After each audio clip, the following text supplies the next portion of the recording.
Home guards की duty के दौरान मृत्यु पर परिवार को मिलेगी 5 लाख की सहायता। प्रदेश सरकार ने होमगार्ड स्वयंसेवकों और अवैतनिक अधिकारियों की सेवाकाल मृत्यु हो जाने या स्थायी अपंगता की स्थिति में उनके उत्तराधिकारी को 5 लाख रुपए की अनुग्रह राशि देने का फैसला किया है। ये फैसला सोमवार को मंत्रिपरिषद की बैठक में लिया गया। आगरा में मेट्रो के काम को मिलेगी रफ्तार। डिपो व ताजमहल स्टेशन के लिए जमीन की व्यवस्था। और राज्य सरकार ने आगरा मेट्रो रेल परियोजना को गति देने के लिए जमीन की व्यवस्था करा दी है। आगरा मेट्रो रेल डिपो और ताजमहल मेट्रो रेलवे स्टेशन बनाने के लिए जमीन देने संबंधी प्रस्ताव को मुख्यमंत्री योगी आदित्यनाथ ने कैबिनेट बाय सर्कुलेशन मंजूरी दी। मेट्रो रेल डिपो निर्माण के लिए 15वीं बटालियन PAC आगरा कैंपस की 7.4884 हेक्टेयर व मंडलायुक्त कार्यालय आगरा कैंपस की 1.0634 हेक्टेयर जमीन देने का फैसला किया गया। अब फ्लिपकार्ट से भी बेचा जाएगा स्वयं सहायता समूह का उत्पाद। पहले चरण में लखनऊ, वाराणसी व आगरा का चयन। दीनदयाल अंत्योदय योजना राष्ट्रीय शहरी आजीविका मिशन के अंतर्गत शहरी क्षेत्रों में गरीब महिलाओं को उत्थान के लिए गठित स्वयं सहायता समूह के उत्पादों की बिक्री अब फ्लिपकार्ट के माध्यम से की जाएगी।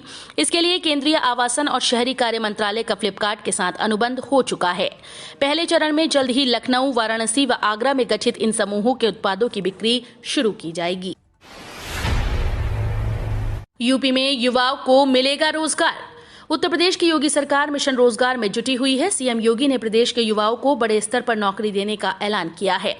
यूपी सरकार ने 74,000 रिक्त पदों को भरने के लिए हरी झंडी दे दी है। मुख्यमंत्री योगी आदित्यनाथ ने विभिन्न चयन व भर्ती आयोगों के अध्यक्षों के साथ बैठक में इन पदों पर भर्ती की प्रक्रिया तेजी से शुरू करने का निर्देश दिया। आज 4 अगस्त को 2 दिवसीय दौरे पर गोरखपुर जाएंगे सीएम योगी आदित्यनाथ। उत्तर प्रदेश के मुख्यमंत्री योगी आदित्यनाथ 2 दिवसीय दौरे पर आज 4 अगस्त को गोरखपुर आएंगे और विभिन्न कार्यक्रमों के अलावा प्रधानमंत्री गरीब कल्याण अन्न योजना के तहत वनटांगिया समुदाय के बीच अन्न महोत्सव में शामिल होंगे। यूपी की 8 यूनिवर्सिटी समेत देश के 24 विश्वविद्यालय फर्जी घोषित।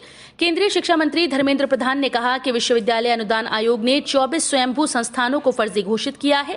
2 संस्थानों में मानदंडों का उल्लंघन पाया गया। प्रधान ने लोकसभा में एक लिखित पत्र के उत्तर में ये जवाब दिया।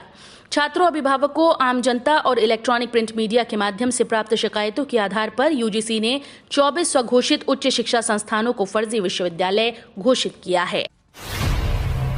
अब बदल सकता है झांसी रेलवे स्टेशन का नाम। वीरांगना लक्ष्मीबाई पर रखने का प्रस्ताव। उत्तर प्रदेश सरकार ने केंद्र सरकार को झांसी रेलवे स्टेशन का नाम बदलकर वीरांगना लक्ष्मीबाई रेलवे स्टेशन करने का प्रस्ताव भेजा। गृह राज्य मंत्री नित्यानंद राय ने लोकसभा में झांसी ललितपुर के भाजपा के सदस्य अनुराग शर्मा के एक प्रश्न के लिखित उत्तर में ये जानकारी दी। मुख्यमंत्री योगी ने प्रशिक्षु PCS अफसर्स को दिए नियुक्ति पत्र। कहा, हर व्यक्ति को न्याय देने का संकल्प लें। मुख्यमंत्री योगी आदित्यनाथ ने प्रशिक्षु PCS अधिकारियों से कहा कि वो पहले दिन से ही ईमानदारी, पारदर्शिता व न्याय के संकल्प के साथ आगे बढ़ें। हर व्यक्ति को न्याय मिलना चाहिए। मुख्यमंत्री योगी आदित्यनाथ मंगलवार को लोक भवन में राज्य लोक सेवा आयोग से चयनित 2019 बैच के PCS अधिकारियों को नियुक्ति पत्र देने के बाद उन्हें संबोधित कर रहे थे। परीक्षा केंद्र पर गड़बड़ी मिली तो तत्काल कार्रवाई होगी। उप मुख्यमंत्री डॉक्टर दिनेश शर्मा ने लखनऊ विश्वविद्यालय की ओर से कराई जाने वाली संयुक्त B.Ed प्रवेश परीक्षा और उत्तर प्रदेश माध्यमिक शिक्षा सेवा चयन बोर्ड की ओर से कराई जाने वाली TGT व PGT भर्ती परीक्षा में कोई भी अनियमितता पाए जाने पर तत्काल कार्रवाई करने के निर्देश दिए हैं। योजना भवन से वीडियो कॉन्फ्रेंसिंग के माध्यम से डॉक्टर शर्मा ने प्रदेश के सभी कुलपतियों, मंडलायुक्तों, जिलाधिकारियों, पुलिस अधीक्षकों, क्षेत्रीय उच्च शिक्षा अधिकारियों, संयुक्त शिक्षा निदेशकों और जिला विद्यालय निरीक्षकों को परीक्षाओं के संबंध में दिशा निर्देश दिए। राहुल गांधी ने दौड़ाई एकजुटता की साइकिल। विपक्ष से अपील, एक रहेंगे तो नहीं दबा पाएंगे। और RSS और BJP। कांग्रेस नेता राहुल गांधी की ओर से नाश्ते पर बुलाई गई मीटिंग के बाद विपक्षी नेता साइकिल से ही संसद भवन के लिए रवाना हो गए। शिवसेना, NCP, RJD और CPI समेत कई नेताओं ने राहुल गांधी की मीटिंग में हिस्सा लिया और फिर एक साथ ही संसद के लिए निकले। इस मीटिंग के दौरान राहुल गांधी ने विपक्षी नेताओं से एकजुट रहने की अपील की। असंगठित क्षेत्र के कर्मकारों का कराया जाए पंजीयन। असंगठित क्षेत्र के कर्मकारों को श्रम योजनाओं से लाभ दिलाने के लिए DM अपूर्वा दुबे ने अधिकारियों के साथ बैठक की। श्रमिकों का पंजीयन कराकर योजना से जोड़ने के निर्देश दिए। इसके लिए श्रम विभाग, नगरपालिका और ग्राम पंचायत के साथ मिलकर काम करे। कलेक्ट्रेट गांधी सभागार में सामाजिक सुरक्षा बोर्ड के अंतर्गत असंगठित क्षेत्र में कार्यरत 45 प्रकार के कामगारों को सामाजिक सुरक्षा दिए जाने को लेकर बैठक हुई। बिना गार्ड के ट्रैक पर नए अत्याधुनिक सिस्टम से लैस चलेंगी मालगाड़ियां। गार्ड केबिन में लगेगी डिवाइस। रेलवे ने नई तकनीकी विकसित की है। इसके तहत अब मालगाड़ियों में ट्रेन गार्ड की जरूरत नहीं होगी। बिना गार्ड के मालगाड़ियां संचालित होंगी। इसकी शुरुआत रविवार से कर दी गई। वाराणसी लोकोमोटिव वर्कशॉप के इंजीनियर्स ने and on train telemetry system विकसित किया है। इसके तहत गार्ड केबिन में एक डिवाइस लगाई गई है। दिसंबर में पूरी होने वाली आवासीय परियोजनाओं के लिए बढ़ेगी निर्माण अवधि। प्रदेश में दिसंबर 2021 में पूरी होने वाली आवासीय परियोजनाओं के लिए निर्माण अवधि बढ़ेगी। उत्तर प्रदेश भू संपदा विनियामक प्राधिकरण के एनसीआर क्षेत्र में ऐसी परियोजनाओं को पूरा करने की अवधि में 9 महीने और प्रदेश के अन्य शहरों में चल रही परियोजनाओं को 6 महीने की अवधि विस्तार करने का फैसला लिया है। कोरोना की दूसरी लहर के कारण तमाम परियोजनाओं की प्रगति धीमी हो गई थी। पहली बार एसटीएफ करेगी निगरानी। उप मुख्यमंत्री ने दिए सख्त निर्देश।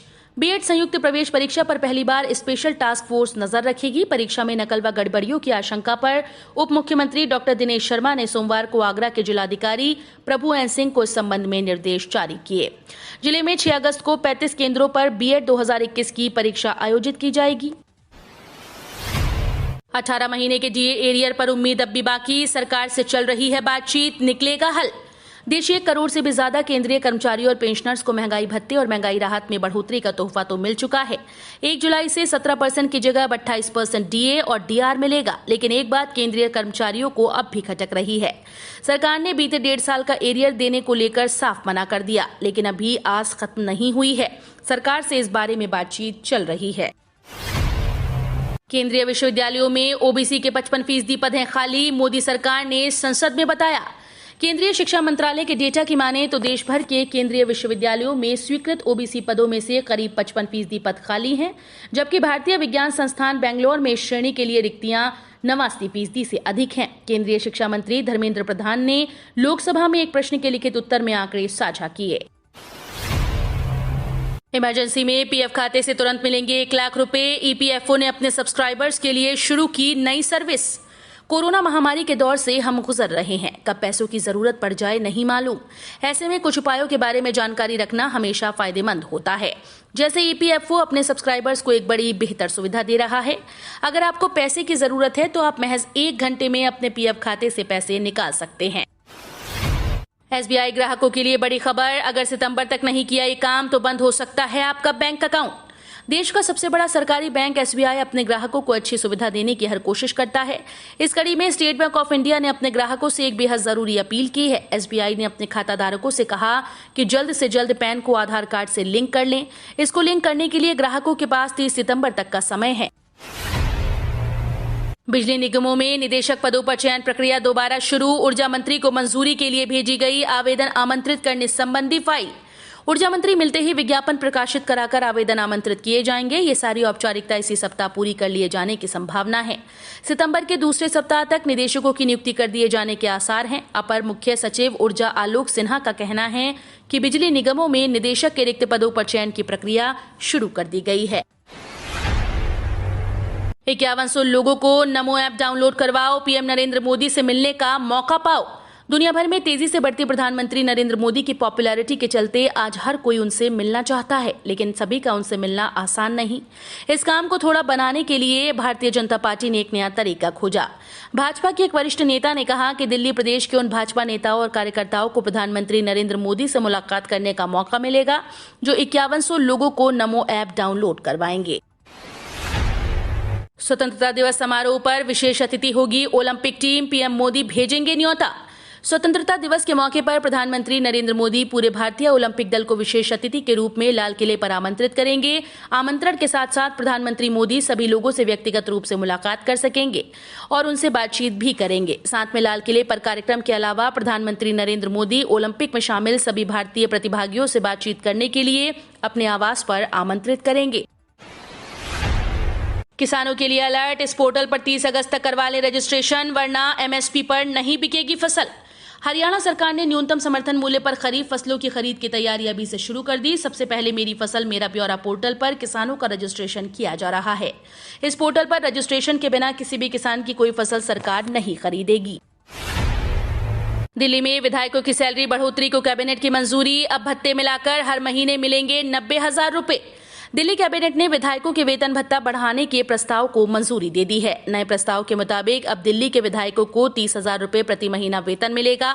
अब तक दिल्ली के विधायकों को प्रतिमाह 12,000 रुपए वेतन मिलता था। 73.5 रुपए महंगी हुई एलपीजी सिलेंडर, महंगा हो सकता है खाने पीने का सामान। अगस्त महीने के पहले दिन एलपीजी गैस सिलेंडर की कीमतों में जबरदस्त बढ़ोतरी की गई है। इंडियन ऑयल कॉरपोरेशन ने 19 किलोग्राम के कमर्शियल गैस सिलेंडर के दाम में 73.5 रुपए प्रति सिलेंडर का इजाफा किया है। दिल्ली में 19 किलोग्राम कमर्शियल गैस सिलेंडर का दाम 1,500 रुपए से बढ़कर 1,623 रुपए प्रति सिलेंडर हो गया। अयोध्या पर मेहरबान मोदी सरकार, 84 कोसी परिक्रमा मार्ग अब 4 लेन नेशनल हाईवे बनेगा।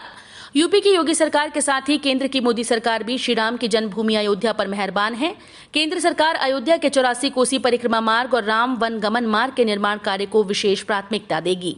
84 कोसी परिक्रमा मार्ग जो 2 लेन प्रस्तावित था, अब उसे 4 लेन नेशनल हाईवे बनाया जाएगा।